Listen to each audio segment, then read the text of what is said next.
A lot has been written about the atrocities of the Holocaust, and yet, and I was a little bit surprised, yet there are many more things to tell, so many untold stories. I would like to focus on this idea for a moment. You found that it's very hard for survivors to talk, to tell their stories. Why is that? It is about, I don't know, reliving the trauma, about feeling profoundly ashamed because the Holocaust was so dehumanizing. Or maybe it is about the guilt of the survivor? It's, first of all, it's as individual as the survivor, right?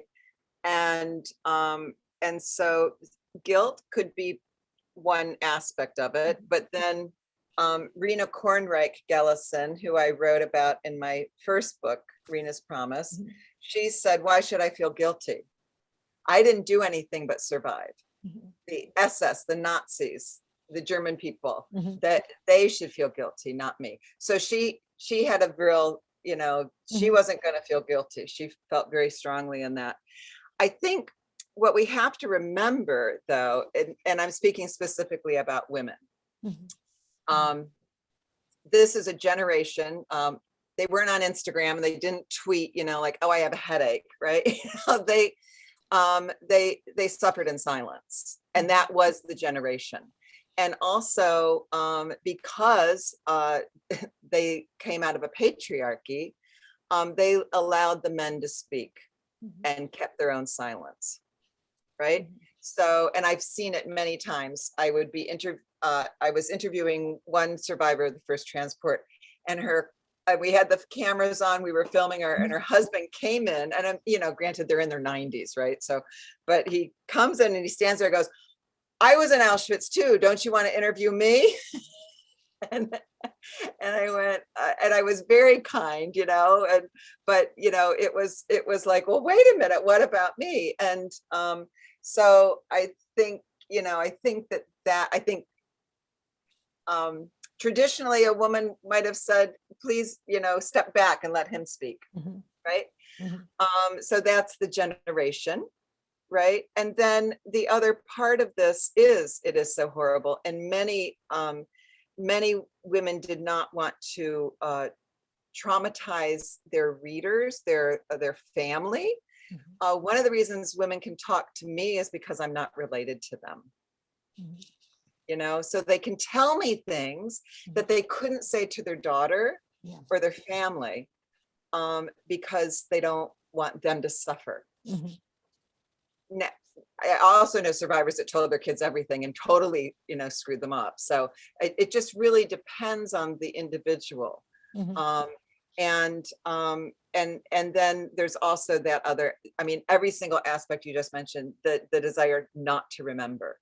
And I always have to, when I say to a family, I'd like to interview your mother, and I just found another survivor in Israel and I just interviewed her. I made sure that they knew that I wasn't interested in the horror of Auschwitz. I was interested in her relationships, and I was interested in, those aspects of her personal experience that we didn't have to go in. I know the horror, right? What it really interests me is how women helped each other, how these girls, teenage girls, helped each other survive, and also that beginning bit of going into the transport, that from that deep, deep innocence and naivete to horror, like that transition is really interesting to me. So, and I always make sure that they know that if their mother gets upset or if they are uncomfortable, they can stop the interview. Boom, that's it, we stop. Because I'm not interested in re-traumatizing anybody, I'm trying to do this for historical record. We know what happened in Auschwitz. What we don't know is what the girls experienced personally. What you told me remind me actually about a book of David Grossman, the Israeli writer. He has this story about two parents, survivor of the Holocaust, that chose not to tell anything to the child. So, but yet the child was witness of their night's terror when his father screamed, in agony, and ran away from what he called the Nazi beast. this is the word. They could not talk to him because their trauma was too deep, and also because they didn't want to feel victims anymore. You also have this aspect in your book, but can we be protected by ignorance? Well, I think we also have to remember that this is a generation that, I mean, Freud was, newbie. There was no therapy yet. Yeah. We didn't know anything about trauma therapy. Yeah. And, years ago, Rena was interviewed by the psychology department, psychology students at Brown University. And they asked her how she survived. And she called me up and she said, I felt so stupid because here they're so smart, and they want to know what I did. And I said, what did you say? And she said, I had babies. That's what you did with trauma. If you experience genocide, you create another generation. You may re-traumatize that generation, but they didn't have therapy.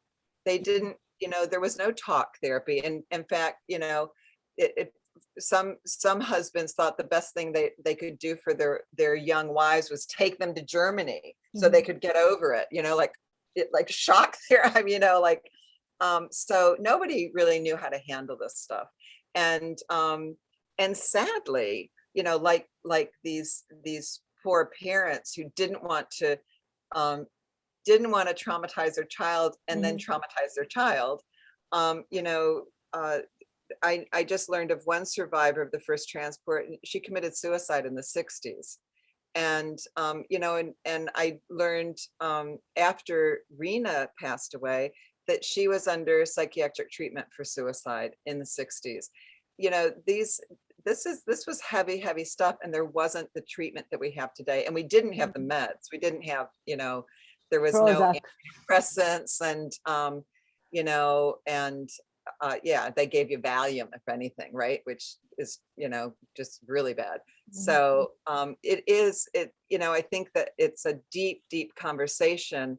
And, we do have to remember that the treatment just wasn't available for these people. And nobody, one of the things I find it really interesting because I'm an American and I live in a country where slavery is a close history. Right? That I can look at Holocaust survivors who were slaves for a short period of time, right? 3 years sounds horrible, but it was slave labor. There was genocide. They were treated like dirt, very much like our African slaves in America. And I can look at how did these people survive and the trauma of it and address and send it backwards 200 years. So we can understand what it was like to be a slave in America and how you pass on that trauma through generations, even deep, they say there's they refer to that your DNA is affected by trauma, right? That you pass it on, that trauma is passed on genetically.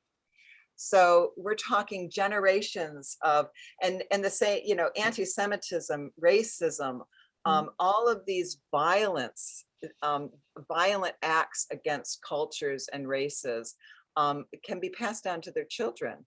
So that's one of the reasons I am really interested in the Holocaust, because it is a case study for how slaves recover or don't recover. We have this theme also in Romania because we've had this dictatorship, this communist dictatorship.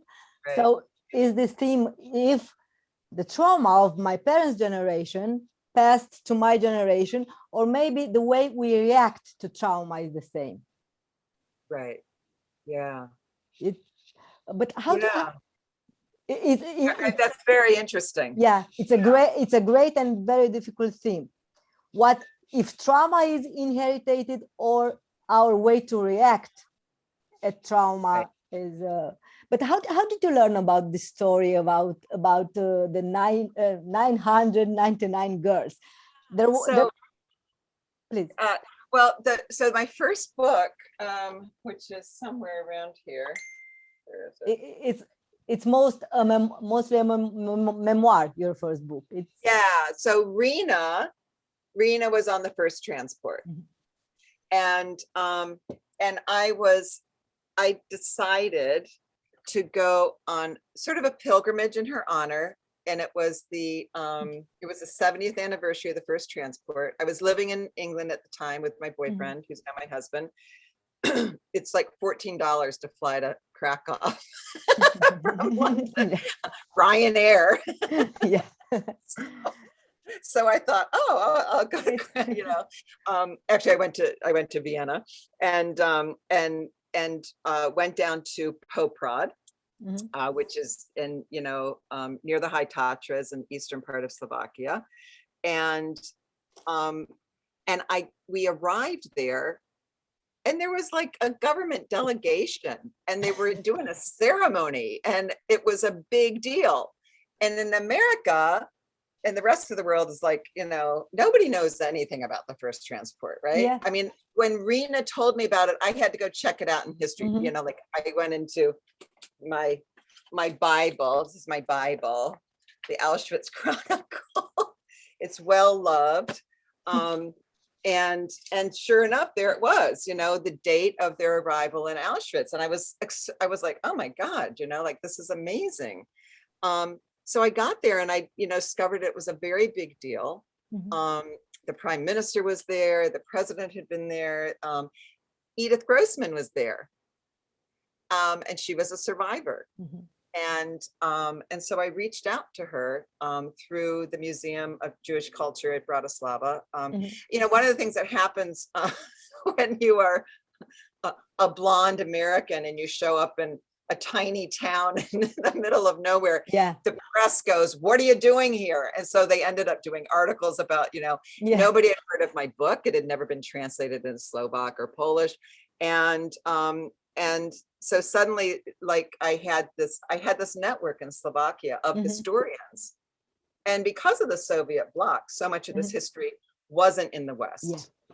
It was blocked. And it wasn't until, it wasn't you couldn't go to Auschwitz easily in the 70s or 80s, right? Yeah, that wasn't, So it was extraordinary. And I reached out to Edith, and she lived in Toronto, and I met her, I interviewed her a load of times, and she was in her 90s and sharp as a tack, as we would say in American. And the thing that so the interesting thing is that she and Rena were in Humana, but Edith had grown up there, and Rena was hiding. Rena was Polish, and she had slipped across the border, and she was an illegal alien. She was, hiding. And so they had a very different experience because Rena wasn't part of that community, and Edith knew everybody. And so all, 200 girls on that first transport were from her town, and she had gone to school with half of them. Her sister. So that suddenly, I realized that this, she knows Irina Fine, and she knows Margita Becker, and she knows, Leia was best friends with Adela's sister, and, and it's a community. There's cousins and sisters and best friends, and they all end up in Auschwitz together. And that was a completely different story than Rena's Promise, which is about two sisters surviving. What shocked you the most in your findings? Gosh. It's a very funny thing to say. Not funny, but I think people always expect me to say something absolutely, horrendous. Yeah. And the most shocking thing is, so I worked with Rena for a year or two on her book. Very intimate. We were very close. We knew each other for years. I was, there at her deathbed. And Edith, when I started 999, I started to go through the USC Shoah testimonies. And the beauty of the Shoah testimonies is well, the non-beauty of it is that they didn't ask the questions I would have asked, because I knew they're on the first transport and I have specific questions about first transport. The Shoah testimonies are very broad, but some women speak specifically about the first transport and their experiences. And then I could go to Edith and I could check it out, right? So one of the women, several of the women talk about when Himmler comes to Auschwitz in July 1942, July 17th, 1942. He does, he does not a selection, but he does, they do Cele and a roll call. And two of the survivors say that they were naked. They had to stand there naked 8 hours in the sun in July heat, and then march across in front of Himmler. Rena never told me that. Ever. She never told me they were naked. And I called up Edith and I went, Edith, you were naked for selections? And she went, oh yeah, didn't I tell you that? Every single selection that these women did, and they were weekly, they were stripped nude and had to stand hours. And the one that is that, so I'm shocked that Rena never told me that. Yeah. It's got to be shame and modesty, right? But, and so we have this horrible event on Shabbat Hanukkah in December 1942. And actually Rudolf Verba is one of the witnesses to that event. I find in my research, it's so important not just to have survivor testimony, but witness, right? Because that tells us what we didn't know. So even, Rudolf Hess talking about the first women, right? Gives us information that they didn't know, right? It's that, as a journalist, you need the lens, you need the wide scope and the close up.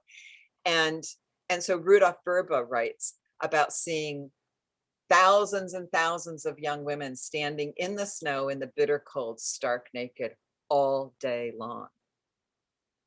And they killed 10,000 on that day. And in the SS records, my Bible, it doesn't mention that selection at all. It's not in the history book. But a couple of days beforehand, they say they had a selection of 2,000 Jewish women. It's a bald-faced lie. And I've gotten challenged on that because it's not in the SS records. Well, are you sure that's true? And I go, well, I've got like 6 survivors who were there telling us this. We got Rudolf Verba, who escaped from Auschwitz and gave us the maps, and exposed Auschwitz to the world, and the world chose to ignore it. Who are you going to believe? Who's obviously the SS know better than to write this down. Yeah, but or it was destroyed. That record was destroyed. So yeah, that was the most shocking. And that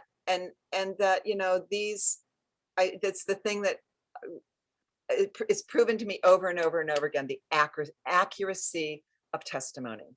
They may get their dates wrong, they may get little bits and pieces wrong, but when you have 6 women saying 10,000 girls died on that day, they don't know each other.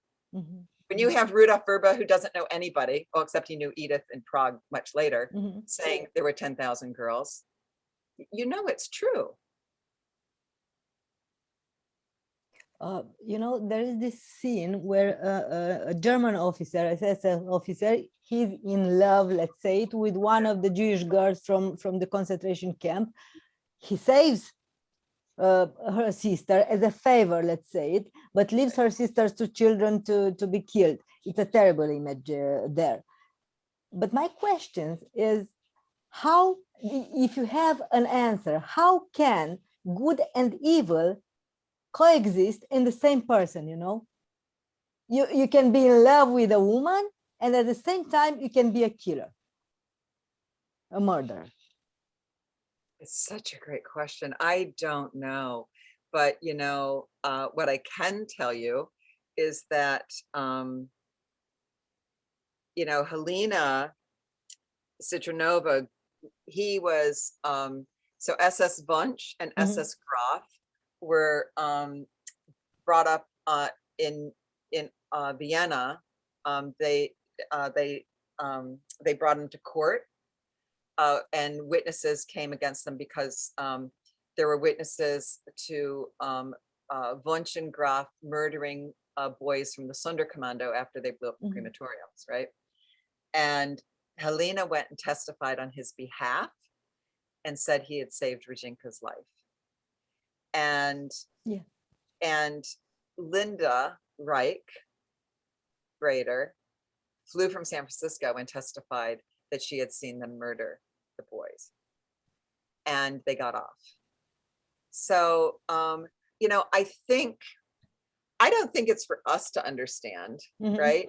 I do think that, I think that people who have that duality that are able to justify one with the other. Yeah. So like Eichmann, he always said he didn't kill anybody with his hands. Right. Yeah. Or Trump. Right. Yeah. I mean, you know, it is, you can justify your way through anything to make yourself feel better. It doesn't mean you have a moral guide or an ethical guide, right?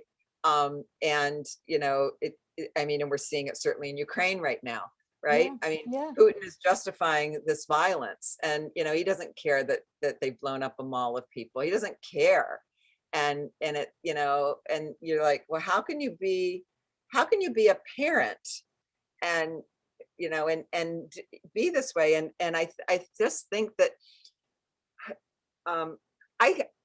I would lean towards the neuroscience of the human brain to justify this, which is Bo Lotto is an amazing neuroscientist, is a friend of ours, and he wrote in a book about the evolution of the human brain, that the human mind can convince itself of anything. Yeah. Right. And that's why, you know, that's where, you know, God is in the volcano. Like we try to figure something out, and we create a reason for it. And in some ways that allowed us to survive. Yeah. You know, like why am I being eaten by a saber-toothed tiger? Like, you know, like what do I have to do to not, right? But in another way, it allows us to be convinced that, you know, of the big lie in America, of fascism, that fascism is okay. You know, it's a lack of morality and ethics, right? Yeah. And you know, and then of course we have nationalism. If you believe that your nationality is better than anybody else's, your race is better than anybody else, you can excuse anything. And that Nazis believed they were better than everybody else. Yeah, because, you know, this is the true questions is, what does it take, you know, for an ordinary people to become tomorrow a murderer? Yeah. Like in former Yugoslavian wars, for example, or now in Ukraine. Because, okay, Putin is the evil. But how about Russian soldiers, Russian boys, ordinary boys? Right. Yeah. Yeah. And you know, one of the things I'm making a documentary on the book, and we have a section of ID cards, so that you can see when they brought in, the girls were on the first 3 transports only, and then the 4th transport they brought boys and girls, and then there were 2 more transports of boys and girls. And so we have IDs so you can see. So we do girls, girls, girls, girls, and then we go to boys, boys, boys, right? And the thing that there's something about the girls, you know, like it always get my heart. The boys, they're so young and innocent too, right? Yeah. And I look at it, and I go, your life just got completely fucked up. Like, this beautiful young man is about to end up in horror. And it's the same thing, you know, I find footage with these young little SS guys and their little, you know, and here we are, and we're gonna do this for Hitler. And and they're such beautiful young men, and you think you are about to die or become a murderer, and your entire life is going to be changed. It's something wrong with the human race. Yeah, it's something. Yeah, and with politicians who speculate. Yeah, well, they're playing chess. Yeah, right. Yeah, they're not on the board. You know, you build your story of these Slovak girls on two levels, from my point of view: the life in their communities, a life that we see beginnings to falter, and then life in the extermination camp. What do those communities look like today? Because you've been there. Do they still exist, these girls, in social memory there? No, I mean, there are very, very few Jews left in Slovakia. Mm-hmm. I know of, I have a couple families of survivors who are in Humana and some of the smaller towns. If you go to Prešov, which is one of the largest towns, there's a great synagogue there. It's beautiful. The entire old Jewish quarter is, it's unrefurbished. Nobody lives there anymore.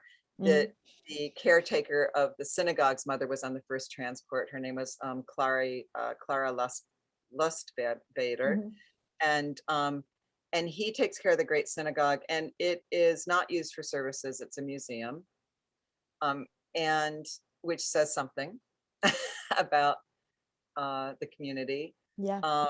And it is, there's still anti-Semitism. My composer, who lives near outside of Bratislava, says the anti-Semitism in her community is terrible.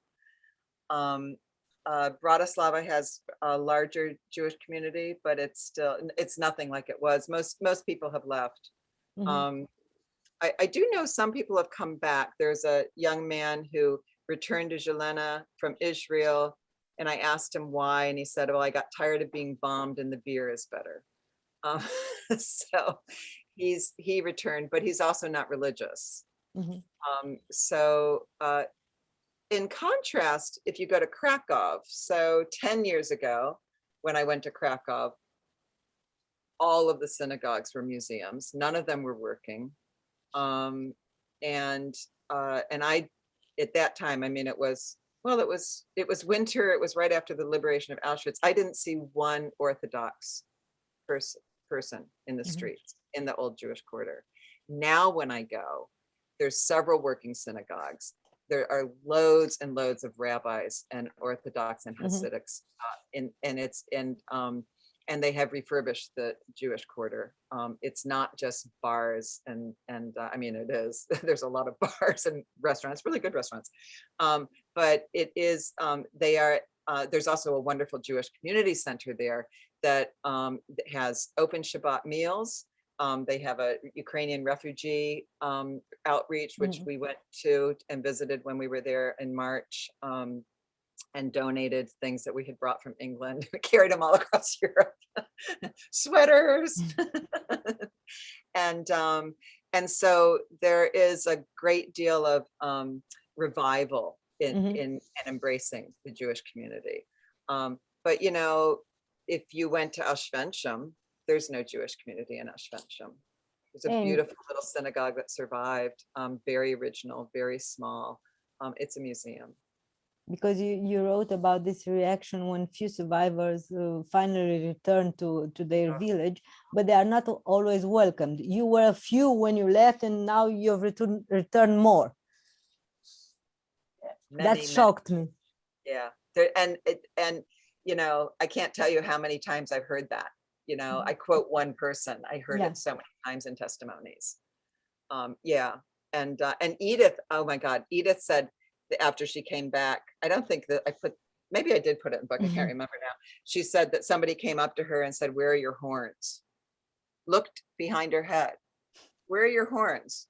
They believed that Jews had horns. I mean, how stupid can you be? Yeah. Really? Yeah. Because of cartoons? This is my last question. Do you have an answer why do you still have, because we still have outbreaks of anti-Semitism, even now, when we know all those things? And how do we, I don't know, teach the Holocaust in school so that never again, which really never happen again? Because my impression is that we still have fascism, anti-Semitism. And it's on the rise. Yeah, it's on the rise in France. Yeah, I mean, look at Le Pen, right? Yeah. I mean, geez, look at Trump. So, you know, I think the answer is education, which unfortunately in America is, you know, completely non-existent at this point. It's you know, it's been on the chopping block for years. We do have Holocaust education in America. They, you know, in 8th grade, there's a Holocaust unit. I think it's 1 or 2 weeks. But you know, in America, one of the issues is that we don't teach our own commitment to genocide of the Native Americans and Africans. And so if I said to an American that we had an apartheid society until civil rights movement in the 60s, people would get really upset at me. We're not like South Africa. We didn't have apartheid. And I'm like, you know, you're joking. We are good people because people want to believe the best about themselves. Yeah, about themselves. And so as long as we sugarcoat history or don't teach full history, then and teach history in a way that gives us a way to not beat ourselves up, right? And to look at it dispassionately so we can change behaviors, right? That's how it should be taught. And that's, you know, once again, we get back to teaching morality and ethics. And when I went to school, we had ethics courses. That's not in the curriculum anymore. And so how can we have ethical societies if we're not teaching what ethical behavior is? And you know, for many years, religions embraced those ethical behaviors.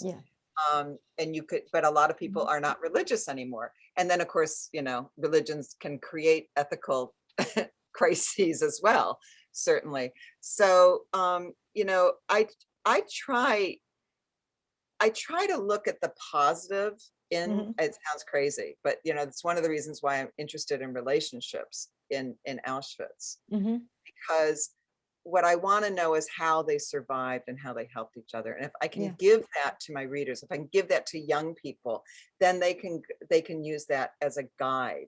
And how did they manage to preserve their humanity? Right, exactly. And but you know, it is a challenge. It's and I wish there was a simple answer, but I do, you know, I find the world stage very troubling. And I know my survivors, you know, I mean, there's very few left now, were even more troubled. And, you know, they came out of the Holocaust thinking the Messiah was going to come, and they survived this horrible thing. And we're going to go into this new world where everybody loves each other and helps each other and peace reigns. And that's not the case. And I mean, that's almost more of a question, right? Like, I know a survivor, somebody asked him, you know, what was the hardest thing about surviving the Holocaust? And he said, surviving survival. Because life is not, life doesn't just, you know, the wars don't just end and it's over and everybody lives. You know, I've met a survivor from communist prison, and he told me the same, that in prison, I knew that everybody is a good person. But when I came outside, I didn't know it anymore. Right. Yeah. How to survive the survivor. Yeah. Yeah. And it really is, you know, to me, I think the greatest evils in our world are nationalism and fascism. Still. And racism. It's like, that's, you know, fanaticism. Maybe we could just say fanaticism. So people who are fanatic about religion, people who are fanatic about politics, people who are fanatic about their nation, anybody who, you know, if you think I'm right, you're wrong, we're in trouble. Yeah. You know, it's not black and white. You know, we can, you know, you can believe things and I can go, wow, that's really interesting. That's not how I believe, but I can embrace your beliefs. And allow you to have them. And but you know, in America, that's not happening. And certainly, you know, in World War II, that wasn't happening. And in communism, it wasn't happening. And in Russia today. Oh, it's yeah. And then, you know, we have this, I mean, it is sort of interesting if we look at today, you know, one of the things that lit the fire under Nazism and fascism in Germany was how they used, you know, press and rhetoric and visual imagery against Jews, right? They created the horns, they, you know, on all of those things. And today we have the same thing with with fake news, you know. And the mechanism is the same, of course. It's the mechanism, but it's much farther reaching. Because you can go on Instagram and Twitter and all of these other places, and you can get brainwashed. You can easier manipulate people. Thank you very much. Thank you so much.